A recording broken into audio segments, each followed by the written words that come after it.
दोन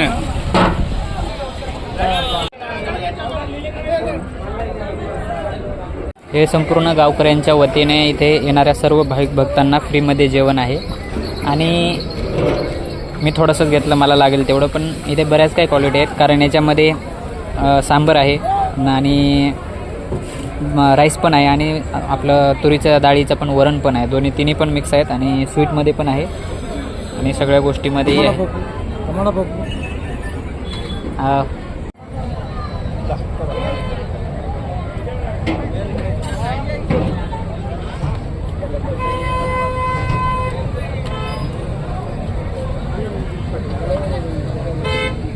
एवढं स्वादिष्ट जेवण आहे, जसं आपल्या घरच्यासारखं. त्याच्यामध्ये कशाचीच कमतरता नाही. मसाले सर्व काही जेवढं भरभरून टाकले आणि हा सर्वात श्रेष्ठ प्रसाद आहे.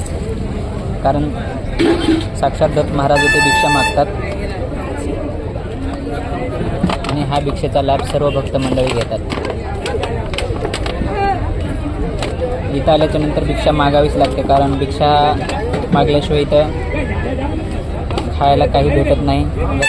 खायचं असेल तर स्वतः विकत घ्यावं लागेल आणि खावं लागेल. आणि हा सर्वात प्राप्तीचं फळ आहे, कारण आपण जीवनभर आयुष्यभर जे काही गोष्टी मागतो देवाला त्या ह्या प्रसादामध्ये आहे. आज पौर्णिमानिमित्त गाणगापूरमध्ये अन्नदान वाटप श्री गुरु सच्चिदानंद स्वामी पांडुरंग महाराज यांच्या नावाने आम्ही आज कंटिन्यू 4 वर्षापासून अन्नदान वाटप करत आहोत. अन्नदान वाटप केल्याने काय होतं आणि काय नाही याचा मोठा अनुभव असतो. अन्नदान वाटप केलं म्हणजे काय, भुकेलेला काहीतरी थोडंफार अन्न मिळावे. ज्यांना मिळत नाही त्यांना अन्नदान देण्याचा कार्यक्रम आपण राबवतोय. ही आमची गुरूंची आम्हाला शिकवण आहे. आणि अन्नदान वाटप केल्याने काय होतं, हा सगळ्यात मोठा अनुभव म्हणजे लय मोठा अनुभव आहे.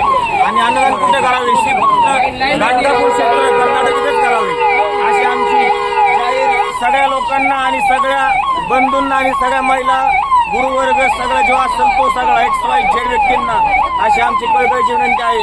अन्नदान हे 100% केलंच पाहिजे. श्री गुरुदेव दत्त.